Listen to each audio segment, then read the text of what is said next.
किराएदार सर अगे 10,000 देंदे रहे, हुण 18,000 रुपया देने किराया। बच्चे बेचिए, भुखे रहिए, नंगे रहिए, किराएदार किराया तो साइयां नूं देना ही देना। हालात सैट करन, कारोबार चलान, फैक्ट्रियां चलान। ਉਹਨੇ ਕਹਿੰਦੇ ਅਸੀਂ ਹਾਲਾਤ ਬਿਲਕੁਲ ਸਹੀ ਕਰ ਰਹੇ ਹਾਂ। फैक्ट्रियां कितों चलियां ने? ਫੈਕਟਰੀਆਂ ਵੀ ਚੱਲਦੀਆਂ ਪਈਆਂ। नहीं चलियां फैक्ट्रियां तो मैं कारीगर हाँ खुद, मैं इत्थे जलील हुंदा है ना। 8-900 ਚ ਮਜ਼ਦੂਰ ਬੰਦਾ ਕੀ ਕਰੇਗਾ ਜਿਹਨੇ ਸਵੇਰ 8 ਵਜੇ ਤੋਂ ਲੈ ਕੇ ਸ਼ਾਮ 5 ਵਜੇ ਤੱਕ ਕੰਮ ਕਰਨਾ ਹੈ। ਉਹਦੀ ਤਾਂ ਪਾੜ ਕੇ ਆ ਗਈ ਨਾ ਗੱਲ 'ਚ। ਇਮਰਾਨ ਖਾਨ ਦੇ ਦੌਰ ਵਿੱਚ ਕੀ ਸੂਰਤ ਹਾਲ? ਇਮਰਾਨ ਖਾਨ ਤਾਂ ਬਸ ਸ਼ਹਜ਼ਾਦਾ ਸੀ ਨਾ, ਉਹ ਤੇ ਅਜੇ ਵੀ ਸ਼ਹਜ਼ਾਦਾ ਹੀ ਹੈ ਸਾਡੇ ਵਾਸਤੇ। ਤੇ ਅਗਰ ਉਹ ਆ ਜਾਵੇ ਤਾਂ ਠੀਕ ਹੋ ਸਕਦਾ ਮਾਹੌਲ? ਬਿਲਕੁਲ ਠੀਕ ਹੋ ਸਕਦਾ।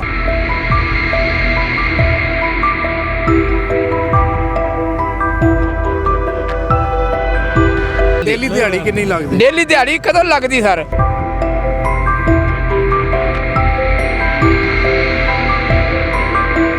ਦਿਹਾੜੀ ਲੱਗਦੀ ਹੈ ਦੁਕਾਨਾਂ? नहीं जी 2 हफ्ते हो गए वेले फिरने, ਕਿਉਂ ਵੀ ਵਿਹਲੇ ਕਿਉਂ ਹੋ ਰਹੇ? काम ही नहीं हो रहा जी। ਮੰਗ ਕੇ ਰੋਟੀ ਖਾਣੇ ਤੁਹਾਡੇ ਸਾਹਮਣੇ ਹੀ ਸਾਰਾ ਕੁਝ ਕਰਨੇ ਆ। ਇੱਕ ਦਿਨ ਦਿਹਾੜੀ ਲੱਗਦੀ ਹੈ ਇੱਥੇ ਮਜ਼ਦੂਰ ਦੀ, 3 ਦਿਨ ਦਿਹਾੜੀ ਲੱਗਦੀ ਨਹੀਂ ਹੈ।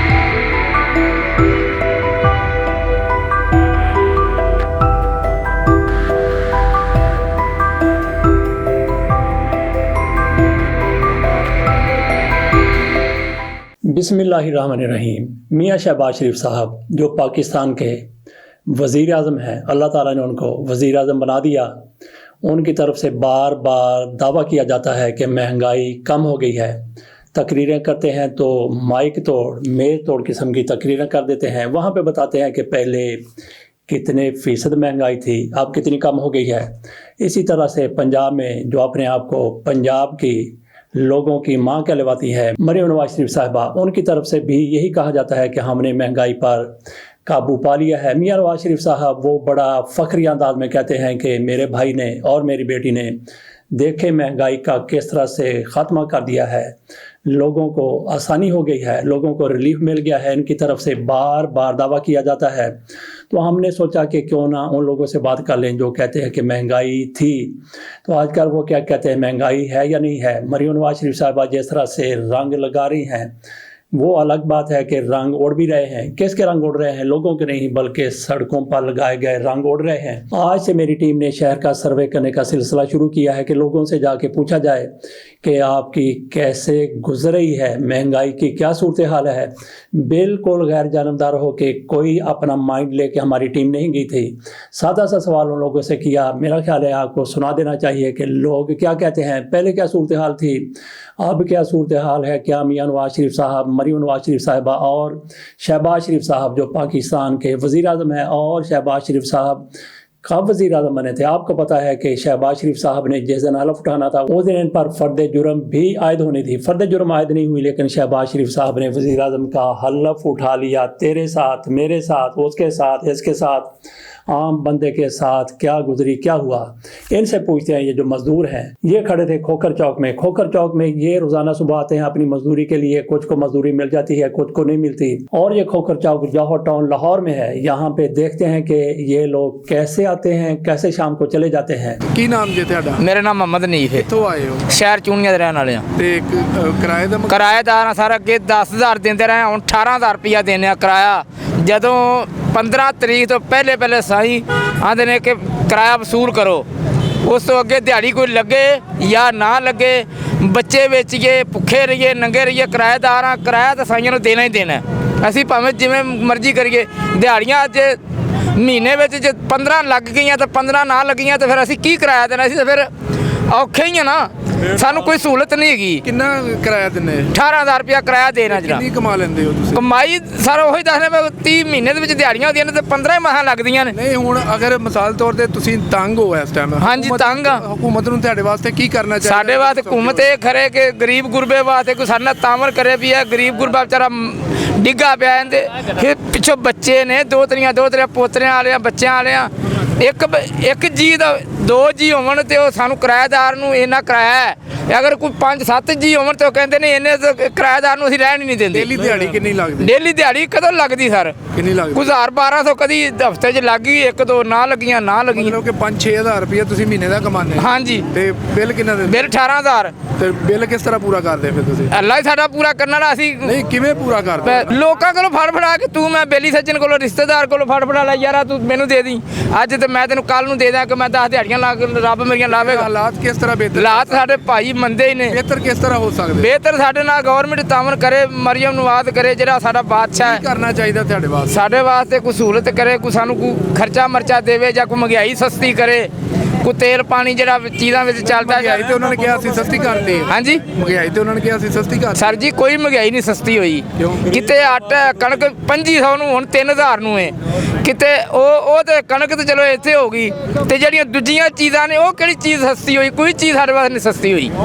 250-300 ਨੂੰ ਕਿਲੋ ਦੁੱਧ ਮਿਲਦਾ ਹੈ, ਉਹ ਵੀ ਸਾਨੂੰ ਇੱਕ ਨੰਬਰ ਨਹੀਂ ਮਿਲਦਾ, ਉਹ ਵੀ ਕੈਮੀਕਲ ਵਾਲਾ। ਚਾਹ ਵੀ ਪਕਾਉਣੀ ਹੈ, ਬੱਚਿਆਂ ਦੇ ਖਰਚਾਤ ਵੀ ਪੂਰੇ ਕਰਨੇ ਨੇ, ਬੱਚਿਆਂ ਦੇ ਸਕੂਲ ਜਿਹੜੇ ਪੜ੍ਹਦੇ ਨੇ ਉਹਨਾਂ ਦੇ ਖਰਚੇ ਵੀ ਦੇਣੇ ਨੇ, ਹਰ ਸ਼ੈ ਅਸੀਂ ਕਰਨੀ ਪੂਰੀ। ਸਾਡੀਆਂ ਰੱਬ ਹੀ ਜ਼ਰੂਰੀਆਤਾਂ ਪੂਰੀਆਂ ਕਰਦਾ, ਔਰ ਵਰਨਾ ਸਾਨੂੰ ਹੁਕੂਮਤ ਸਾਡੇ ਨਾਲ ਕੋਈ ਗਰੀਬ ਗੁਰਬੇ ਨਾਲ ਤਾਮਨ ਨਹੀਂ ਕਰ ਰਹੀ। ਮਾਰ ਗਿਆ ਥਾਂ ਤੇ ਹੁਣ ਸਾਰਾ ਕੁਝ ਵਿੱਚ ਹੀ ਆਉਂਦਾ ਪਿਆ ਕਿ ਅਸੀਂ ਤਾਂ ਇਹਨਾਂ ਤੁਸੀਂ ਕਿੱਥੋਂ ਆਏ ਹੋ? ਮੈਂ ਵਕਾੜੇ ਤੋਂ। ਦੁਕਾੜੇ ਤੋਂ? ਹਾਂਜੀ। ਤੇ ਇੱਥੇ ਕਿਰਾਏ ਤੇ ਰਹਿੰਦੇ ਹੋ? ਨਹੀਂ ਜੀ, ਮੈਂ ਉੱਥੇ ਹੀ ਰਹਿਣਾ, ਮਿਲ 'ਚ ਰਹਿਣਾ ਮੈਂ, ਤੇ ਮਿਲ ਬੰਦ ਹੋਈ, ਇਸ ਵਜ੍ਹਾ ਤੋਂ ਮੈਂ ਮਜ਼ਦੂਰੀ ਕਰਨ ਆਇਆ। ਕਿੰਨੀ ਕਮਾ ਲੈਂਦੇ ਹੋ? ਦੋਨੋਂ ਜੀ, ਮੈਂ ਤੇ ਹਫਤਾ ਹੋਇਆ ਜੀ, ਮਿਸਤਰੀ ਹੋ ਮਜ਼ਦੂਰ ਹੋ? ਮਜ਼ਦੂਰ ਆ ਜੀ। ਤੇ ਕਿੰਨੀ ਕਮਾ ਲੈਂਦੇ ਹੋ ਇੱਕ ਦਿਨ ਦੀ? ਇੱਕ ਦਿਨ 'ਚ ਲੱਗਦੀ ਦਿਹਾੜੀ, 2 ਦਿਨ ਲੱਗਦੀ ਨਹੀਂ। ਅੱਛਾ, ਉਹ ਜਦੋਂ 2 ਦਿਨ ਨਹੀਂ ਲੱਗਦੀ ਫਿਰ ਤੁਸੀਂ ਪਿੱਛੇ ਕਿਸ ਤਰ੍ਹਾਂ ਭੇਜਦੇ ਬੱਚਿਆਂ ਨੂੰ? ਬੱਚੇ ਗੁਜ਼ਾਰਾ ਕਰ ਰਹੇ ਨੇ ਅੱਲਾ ਦੇ ਆਸਰੇ ਤੋਂ। ਕਿਸ ਤਰ੍ਹਾਂ ਗੁਜ਼ਾਰਾ ਕਰ ਰਹੇ ਹੋ? ਹੁਣ ਅੜਫੜਾ ਕੇ ਕੀ ਕਰਨਾ ਚਾਹੀਦਾ? ਤੁਸੀਂ ਕੋਈ ਬਿਹਤਰ ਹਾਲ ਹੁਕੂਮਤ ਨੂੰ ਮਹਿੰਗਾਈ ਸਸਤੀ ਕੀਤੀ ਹੈ, ਕਾਰੋਬਾਰ ਵੀ ਹੋਣਾ ਚਾਹੀਦਾ, ਪੈਸਾ ਹੱਥ 'ਚ ਹੋਵੇਗਾ ਤਾਂ ਕੁਛ ਹੈ ਟਕਰੇਗੀ। ਅਸੀਂ ਸਸਤੀ ਚੀਜ਼ਾਂ ਨੂੰ ਕੀ ਕਰਾਂਗੇ ਜਦੋਂ ਜੇਬ 'ਚ ਪੈਸਾ ਨਹੀਂ ਹੋਵੇਗਾ? ਜਾਂ ਹਾਲਾਤ ਸਹੀ ਲਾ ਸੈੱਟ ਕਰਨ, ਕਾਰੋਬਾਰ ਚਲਾਉਣ, ਫੈਕਟਰੀਆਂ ਚਲਾਉਣ। ਉਹਦੇ ਕਹਿੰਦੇ ਅਸੀਂ ਹਾਲਾਤ ਬਿਲਕੁਲ ਸਹੀ ਕਰ ਰਹੇ ਹਾਂ। ਫੈਕਟਰੀਆਂ ਕਿੱਥੋਂ ਚੱਲੀਆਂ ਨੇ? ਫੈਕਟਰੀਆਂ ਵੀ ਚੱਲਦੀਆਂ ਪਈਆਂ। ਨਹੀਂ ਚੱਲੀਆਂ ਫੈਕਟਰੀਆਂ ਦਾ ਮੈਂ ਕਾਰੀਗਰ ਹਾਂ ਖੁਦ, ਮੈਂ ਇੱਥੇ ਜਲੀਲ ਹੁੰਦਾ ਫਿਰ ਕਰਦੇ ਰਹੇ ਪਹਿਲੇ। ਧਾਗਾ ਬਣਾਉਣੇ ਅਸੀਂ ਜੀ ਕਿਉਂ ਫੈਕਟਰੀ। ਛੱਡਿਆ ਫਿਰ? ਉਹ ਮਿਲ ਬੰਦ ਹੋ ਗਈ ਹੈ ਜੀ। ਉਹ ਖੜੇ ਸੀ? ਨਹੀਂ ਜੀ, ਇੱਥੇ ਸਰਾਂ ਅੱਡੇ ਤੇ। ਕਿੱਥੋਂ ਆਏ ਹੋ? ਬਸੀਰਪੁਰ ਤੋਂ ਵਸੀਲਪੁਰ ਤੇ ਬਹੁਤ ਦੂਰ ਆ। ਕਿੰਨੇ ਬੱਚੇ ਜੇ? 4 ਤੇ ਦਿਹਾੜੀ ਲੱਗਦੀ ਹੈ ਰੋਜ਼ਾਨਾ? ਨਹੀਂ ਜੀ 2 ਹਫ਼ਤੇ ਹੋ ਗਏ ਵਿਹਲੇ ਫਿਰਨੇ, ਕਿਉਂ ਵੀ ਵਿਹਲੇ ਕਿਉਂ ਹੋ ਰਹੇ? ਕੰਮ ਹੀ ਨਹੀਂ ਹੋ ਰਿਹਾ ਜੀ, ਆ ਹੀ ਨਹੀਂ ਰਿਹਾ ਕੰਮ, ਤੇ ਫਿਰ ਕਿਸ ਤਰ੍ਹਾਂ ਗੁਜ਼ਾਰਾ ਕਰ ਰਹੇ? ਬਸ ਅੱਲਾਹ ਤਾਲਾ ਦੇ ਰਿਹਾ ਤੇ ਬਸ। ਤੁਸੀਂ ਕੀ ਕਹਿਣਾ ਚਾਹੁੰਦੇ ਬੱਚੇ ਕੰਮ ਕਰਦੇ ਨਾਲ ਕੋ ਮੇਰੇ। ਕਹਿਣਾ ਚਾਹੁੰਦੇ ਕੀ ਰਿਲੀਫ ਲੈਣਾ ਚਾਹੁੰਦੇ ਹੋ? ਹਾਂਜੀ ਕੀ ਰਿਲੀਫ ਲੈਣਾ ਚਾਹੁੰਦੇ ਹੋ ਆਪਣੇ ਵਾਸਤੇ? ਮਾਹ ਰਮਜ਼ਾਨ ਬਸ ਜੀ ਆਦੇ ਬਾਈ, ਅਸੀਂ ਸਾਡਾ ਰੋਜ਼ਗਾਰ ਚੱਲਿਆ ਰਹੇ, ਹੋਰ ਸਾਨੂੰ ਕੀ ਸਾਨੂੰ ਦੇਣਾ ਹੈ?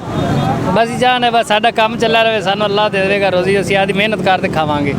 ਬਸ ਕਾਰੋਬਾਰ ਹੋਵੇ ਸਾਡੇ ਕੋਲ, ਅਸੀਂ ਆਦਾ ਕੰਮ ਕਰਦੇ ਰਹੀ ਤੇ ਅਸੀਂ ਆਦੀ ਕਮਾ ਤੇ ਖਾਵਾਂਗੇ, ਹੋਰ ਉਹਨਾਂ ਸਾਨੂੰ ਕੀ ਦੇਣਾ? ਤੇ ਵਾਸਤੇ ਕਾਫੀ ਕਰ ਰਹੀ ਹੈ, ਕੰਮ ਅੱਛਾ ਕਰ ਰਹੀ ਹੈ। ਹੁਣ ਸਾਡੇ ਤੱਕ ਪਹੁੰਚੇਗਾ ਤਾਂ ਫੇਰ ਹੀ ਅਸੀਂ ਤਾਂ ਕਹਿਣਾ ਜੀ ਅੱਛਾ ਕਿਹਾ ਅਸੀਂ ਸਭ ਮਜ਼ਦੂਰਾਂ ਵਾਸਤੇ ਕਰ ਰਹੇ ਹਾਂ। ਜੀ ਕਰਨਗੇ, ਜਿੱਲੇ ਸਾਡੇ ਤੱਕ ਪਹੁੰਚੇਗਾ ਫਿਰ ਅਸੀਂ ਮੰਨਾਂਗੇ ਜੀ ਵਾਕਈ ਆ ਰਹੇ ਸਾਡੇ ਕੋਲ। ਤੇ ਤੁਸੀਂ ਕੀ ਕਹਿਣਾ ਚਾਹੁੰਦੇ ਮਰੀਮ ਨਵਾਜ਼ ਸਾਹਿਬਾ ਨੂੰ? ਤੁਸੀਂ ਦੱਸੋ ਨਾ। ਬਸ ਜੀ ਅਸੀਂ ਇਹੀ ਦੱਸਣਾ ਚਾਹੁੰਦੇ ਵੀ ਸਾਡੇ ਵਾਸਤੇ ਕਾਰੋਬਾਰ ਹੋਣਾ ਚਾਹੀਦਾ, ਸਾਡੇ ਬੇਰੋਜ਼ਗਾਰੀ ਜਿਹੜੀ ਸਾਡੀ ਖਤਮ ਹੋਣੀ ਚਾਹੀਦੀ ਹੈ, ਸਾਡੇ ਨਾਲ ਕੋਈ ਪਿਆਰ ਕੋਈ ਕਿਹੜੀ ਮਹਿੰਗਾਈ ਹੈ ਘੱਟ ਹੋ ਜਾਵੇ, ਸਾਡਾ ਕਾਰੋਬਾਰ ਚੱਲੇ ਰਹਿਣ, ਬਸ ਇਹੀ ਸਾਡੇ, ਹੋਰ ਅਸੀਂ ਕੁਝ ਨਹੀਂ ਕਹਿ ਸਕਦੇ। ਮੰਗ ਕੇ ਰੋਟੀ ਖਾਣੇ ਆ, ਤੁਹਾਡੇ ਸਾਹਮਣੇ ਹੀ ਸਾਰਾ ਕੁਝ ਕਰਨੇ ਆ। ਕਿੰਨੇ ਕਮਾਏ ਨੇ ਹੁਣ? ਅਜੇ ਤਾਂ ਆਈ ਆ। ਚੱਲ ਉਰਾ ਤੇ ਆ। ਦਿਹਾੜੀ ਨਹੀਂ ਲੱਗੀ। ਤੁਸੀਂ ਇਹ ਦੱਸੋ ਵੀ ਰੰਗ ਦਾ ਕੰਮ ਕਰਦੇ ਹੋ ਨਾ? ਹਾਂਜੀ ਰੰਗ ਦਾ ਕੰਮ। ਕਿੰਨੀ ਕਮਾਈ ਕਰ ਲੈਂਦੇ? ਕਮਾਈ ਬਾ ਜਿਹਦਾ ਲੱਗ ਜਾਵੇ ਉਹਦਾ ਦਿਹਾੜੀ ਲੱਗ ਜਾਂਦੀ, ਨਾ ਲੱਗੇ ਤਾਂ ਅੱਲਾ ਵਾਰਸ। ਇੱਥੇ ਰਸੂਲਪੁਰ।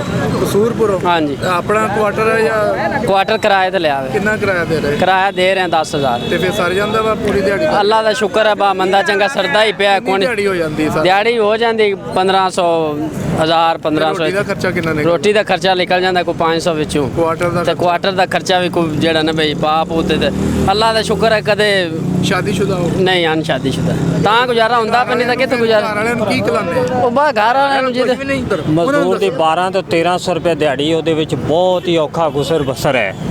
ਮੈਂ ਕੁਝ 10 ਤੋਂ 15000 ਰੁਪਏ ਕਿਰਾਇਆ ਹੈ। ਜਿਹੜੀ ਅਸੀਂ ਰੋਟੀ ਜਾਂ ਖਰਚਾ ਅਖਰਾਜਾਤ ਨੇ ਉਹ ਇਸ ਚੀਜ਼ ਨਾਲ ਨਹੀਂ ਪੂਰੇ ਹੁੰਦੇ, ਲਿਹਾਜ਼ਾ ਗਵਰਨਮੈਂਟ ਅੱਗੇ ਗੁਜ਼ਾਰਿਸ਼ ਹੈ ਕਿ ਕੁਛ ਨਾ ਕੁਛ ਮਜ਼ਦੂਰ ਆਦਮੀ ਵਾਸਤੇ ਰਿਲੀਫ ਦੇ। ਆਪਣੇ ਸ਼ਬਾਜ਼ ਸ਼ਰੀਫ ਸਾਹਿਬ ਕਹਿ ਰਹੇ ਸੀ ਕਿ ਮਹਿੰਗਾਈ ਕਮ ਹੋ ਗਈ ਆ, ਮੌਸ਼ੀਅਤ ਠੀਕ ਹੋ ਗਈ ਆ, ਤੁਹਾਨੂੰ ਨਜ਼ਰ ਆ ਰਹੀ ਹੈ ਕਿ ਮੌਸ਼ੀਅਤ ਠੀਕ ਹੋ ਗਈ? ਮਜ਼ਦੂਰ ਆਦਮੀ ਵਾਸਤੇ ਕੁਛ ਵੀ ਨਹੀਂ ਠੀਕ ਕਿਸ ਹੋਇਆ। ਤਰ੍ਹਾਂ ਉਹ ਹਕੂਮਤ ਕਹਿ ਰਹੀ ਹੈ? ਇੱਕ ਦਿਨ ਦਿਹਾੜੀ ਲੱਗਦੀ ਹੈ ਇੱਥੇ, ਮਜ਼ਦੂਰ ਦੀ 3 ਦਿਨ ਦਿਹਾੜੀ ਲੱਗਦੀ ਨਹੀਂ ਹੈ। ਉਸ ਦੇ ਵਾਸਤੇ ਕਿਸ ਤਰ੍ਹਾਂ ਗੁਜ਼ਾਰਾ ਹੈ? ਉਹ ਮੈਸ਼ਤ ਨੂੰ ਕੀ ਕਰੇਗਾ? ਉਸ ਦੇ ਵਾਸਤੇ ਕੋਈ ਨਾ ਕੋਈ ਕਾਰੋਬਾਰ ਹੋਵੇ, ਕੋਈ ਨਾ ਕੋਈ ਅਖਰਾਜਾਤ ਹੋਣਗੇ ਤਾਂ ਉਸ ਦੇ ਵਾਸਤੇ ਮਹਿੰਗਾਈ ਕਮ ਹੈ ਨਾ, ਗਰੀਬ ਗੁਰਬੇ ਨਾਲ ਵਰਨਾ ਕੁਛ ਵੀ ਨਹੀਂ ਹੈ। ਕਾਰੋਬਾਰ ਚੱਲੇ ਤਾਂ ਫਿਰ ਕੁਛ ਵੀ ਨਹੀਂ, ਵਰਨਾ 1200-1300 ਨਾਲ ਬਹੁਤ ਔਖਾ ਗੁਜ਼ਰ ਬਸਰ ਹੈ। ਜਿਹੜਾ ਫੰਡ ਆ ਰਿਹਾ ਵਾ ਹਕੂਮਤ ਦੀ ਤਰਫੋਂ, ਫੰਡ ਵੀ ਮਿਲਦਾ ਵਾ, ਉਹ ਤੁਹਾਨੂੰ ਕੋਈ ਮਿਲਿਆ ਹੈ? ਨਹੀਂ ਕਿਸੇ ਮਜ਼ਦੂਰ ਤੱਕ ਹਜੇ ਤੱਕ ਨਹੀਂ ਮਿਲਿਆ। ਮਜ਼ਦੂਰ 1500 ਰੁਪਏ ਦਿਹਾੜੀ ਮੰਗਦਾ, ਜਿੰਦੇ ਚ ਉਹਨੂੰ 1200 ਰੁਪਏ ਮਿਲਦੀ ਏ। ਬੰਦਾ 1500 ਦਿਹਾੜੀ ਨਹੀਂ ਦਿੰਦਾ, 200 ਦੀ ਰੋਟੀ ਖਾ ਜਾਂਦਾ, ਦੂਰ ਸਫ਼ਰ ਤੇ ਕੰਮ ਤੇ ਜਾਂਦਾ, 100 ਰੁਪਏ ਕਿਰਾਇਆ ਲਾਉਂਦਾ। 800-900 ਚ ਮਜ਼ਦੂਰ ਬੰਦਾ ਕੀ ਕਰੇਗਾ, ਜਿਹਨੇ ਸਵੇਰ 8 ਵਜੇ ਤੋਂ ਲੈ ਕੇ ਸ਼ਾਮ 5 ਵਜੇ ਤੱਕ ਕੰਮ ਕਰਨਾ ਹੈ? ਉਹਦੀ ਤਾਂ ਪਾੜ ਕੇ ਆ ਗਈ ਨਾ ਗੱਲ 'ਚ। ਇਮਰਾਨ ਖਾਨ ਦੇ ਦੌਰ ਦੇ ਵਿੱਚ ਕੀ ਸੂਰਤ ਹਾਲ ਇਮਰਾਨ ਖਾਨ ਤਾਂ ਬਸ ਸ਼ਦਾਦਾ ਸੀ ਨਾ, ਉਹ ਤੇ ਅਜੇ ਵੀ ਸ਼ਦਾਦਾ ਹੀ ਹੈ ਸਾਡੇ ਵਾਸਤੇ। ਤੇ ਅਗਰ ਉਹ ਆ ਜਾਵੇ ਤੇ ਠੀਕ ਹੋ ਸਕਦਾ ਮਾਹੌਲ? ਬਿਲਕੁਲ ਠੀਕ ਹੋ ਸਕਦਾ। ਤੇ ਇਹ ਹਕੂਮਤ ਨਹੀਂ ਸਹੀ ਕਰ ਰਹੀ? ਨਹੀਂ ਐਸੀ ਜੀ ਸਨ 5 ਚੜਿਆ ਤੇ ਕੰਮ 'ਚ ਵੇਲੇ ਫਿਰਨੇ ਆ ਜੀ। ਤੁਹਾਡੀ ਉਮਰ ਵੀ ਥੋੜੀ ਹੈ। ਉਮਰ ਮੇਰੀ 19 ਸਾਲ ਉਮਰ ਹੈ ਮੇਰੀ। 8 ਦਿਨ ਅੱਡੇ ਵਿੱਚ ਬੈਠਿਆਂ ਨੂੰ ਹੋ ਗਿਆ ਨਾ ਸਾਨੂੰ, ਨਹੀਂ ਕੋਈ ਮਜ਼ਦੂਰੀ ਨਹੀਂ ਕੋਈ ਕੰਮ ਕਾਰ। 8-7 ਵਜੇ ਆ ਜੀ ਅੱਡੇ ਵਿੱਚ, ਸ਼ਾਮ ਨੂੰ 6 ਵਜੇ ਭੋਗ ਪਕਾ ਕੇ ਜੀ ਵਿਹਲੇ ਬੈਠ ਕੇ ਚਲੇ ਜੀਦਾ। ਕਿਰਾਏ ਕੋ ਸਿਰ ਤੇ ਨੇ, ਜਿਹੜਾ 10,000 ਦਾ ਕੁਆਟਰ ਸੀ ਹੁਣ 20,000 ਦਾ ਹੋ ਗਿਆ। ਹਰ ਸ਼ੈ ਮਹਿੰਗਾਈ ਹੈ, ਹਰ ਸ਼ੈ ਮਹਿੰਗੀ ਹੈ। ਅਸੀਂ ਗਰੀਬ ਆਦਮੀ ਖਰੇ ਆਪਦੇ ਬੱਚਿਆਂ ਦਾ ਪੇਟ ਪੂਜਾ ਕਿਵੇਂ ਕਰ ਰਹੇ ਹਾਂ, ਆਪਦਾ ਕਿਵੇਂ ਵਕਤ ਅਸੀਂ ਗੁਜ਼ਾਰਾ ਕਰ ਰਹੇ ਹਾਂ। ਅੱਡਿਆਂ ਦੇ ਵਿੱਚ ਜਾ ਆਣ ਕੇ ਵੇਖੋ ਆਮ ਗਰੀਬ ਗੁਰਬਾ ਕੀ ਹਾਲ ਹੁੰਦਾ ਪਿਆ। ਤੇ ਬਾਦਸ਼ਾਹਾਂ ਸਾਡਾ ਨੂੰ ਕੋਈ ਪਤਾ ਨਹੀਂ ਵੀ ਗਰੀਬ ਮਰਦਾ ਪਿਆ ਕੋਈ ਜੀਂਦਾ ਪਿਆ, ਭੁੱਖਾ ਬੈਠਾ ਕੋਈ ਤੱਸਾ ਬੈਠਾ। ਮੈਂ ਰਮਜ਼ਾਨ ਉਤੋਂ ਆ ਰਿਹਾ, ਰਮਜ਼ਾਨ ਮਹੀਨਾ ਬਰਕਤਾਂ ਵਾਲਾ ਅਜ਼ਮਤਾਂ ਵਾਲਾ। तामर गरीब गुरबे ना करो तो थोड़ी नेकी है। वजीर आजम बादशाह जड़े बैठे जे। तो ये आपने सुन ली, इनकी विपता सुन ली, ये मजदूरी की आपने बात सुन ली कि कैसे मजदूरी करते हैं, कहाँ से आए, कहाँ रहते हैं, कैसे इनका गुजारा होता है, बिजली के बिल कैसे अदा करते हैं। तो यहाँ पे एक बुजुर्ग ने कहा कि 2500-2300 रुपये मन हो गई है गंदम, 2500-3000 रुपये मन हो गई है गंदम, ये इन साहब की तरफ से कहा गया। तो यहाँ पे थोड़ी सी बात ये भी कर लेते हैं कि 2500-3000 रुपये मन इनको गंदम मिल रही है, जिसको ये बहुत महंगी समझ आम आदमी के लिए वाकई ये बहुत महंगी है। लेकिन मरीम नवाज शरीफ साहिबा की तरफ से नया रेट गंदम का निकाला गया था 3900 रुपया। 3900 रुपया रेट निकाला गया, उस पर गंदम बिक जानी चाहिए थी। उस पर गंदम अगर बिक जाती है, जो भी रेट हुकूमत निकालती है, उसके बाद 1 महीने बाद 2 महीने बाद उसमें इजाफा होना शुरू हो जाता है। लेकिन ये क्या हुआ कि ये साहब कह रहे हैं, ये बुजुर्ग कह रहे हैं कि इनको 2500-3000 रुपये में मन में गंदम पड़ रही है, इनको ख़रीदनी पड़ती है। आटा क्या रेट होगा, उससे कुछ ज़्यादा आटे का रेट हो जाता है। तो बात हम कर रहे थे कि मरीम नवाज शरीफ साहिबा ने रेट मुकर्रर किया था 3900 रुपये, और आज 3-4-5 महीने के बाद बल्कि साल होने वाला है, वो गंदम दस्तयाब है 3000 रुपये में। 2500 रुपये से लेके 3000 रुपये में, तो 3900 रुपये में क्यों फ़रोख्त नहीं हो सकी। इन लोगों के लिए जो गरीब हैं, हुकूमत 3900 रुपये में ख़रीदे, क्योंकि ये इमदादी कीमत है। तो इन लोगों तक जो कह रहे हैं कि 2500-3000 में इनको गंदम मिल रही है, इनको 1500 रुपये में मिलनी चाहिए, सब्सिडी देनी चाहिए हुकूमत को। लेकिन हुआ क्या कि सब्सिडी तो गई उधर, खूब खाते चली गई। लोगों को गंदम आज मिल रही है 3000 रुपये में, लेकिन किसान को उसने कितने में बेची, 2200 रुपये, 2300 रुपये, 2400 रुपये, 2600 रुपये किसी की भी नहीं बिकी। इस तरह से किसान का कबाड़ा तबाही करके रख दी है इस रजीम ने। एक तरफ गंदम की भी ये सूरत हाल है, गन्ने की भी ये सूरत हाल, कपास की भी ये सूरत हाल है, चावल भी, उसकी फसल के भी निरख आम आदमी को, किसान को, काश्तकार को, ज़मींदार को नहीं मिल सके। तो पाकिस्तान बुनियादी तौर पर ज़री मुल्क है, और इन लोगों की तरफ से ज़राअत का बेड़ा गर्क करके रख दिया गया है। किसान अब क्या बोएं, क्या कमाएं, क्या खाएं। गंदम में उनको घाटा हो गया, चावल में घाटा हो गया, कपास में घाटा हो गया, गन्ने में घाटा हो गया। अब किसान जाएं तो फिर कहाँ पे जाएं, ये आपके सामने इन लोगों का सर्वे रख दिया। आइंदा हम किसानों से भी बात करने की कोशिश करेंगे कि उनकी अब कैसे गुजर रही है। इसके साथ इजाज़त दीजिए, और अम्मा जी को, शहबाज शरीफ को, मियां नवाज शरीफ को दुआएं दीजिए कि अल्लाह ताला ने इनको इक़्तिदार दिया, और उन्होंने आपके साथ, अवाम के साथ और इन मज़दूरों के साथ क्या किया, क्या कर दिया है। अल्लाह हाफ़िज़।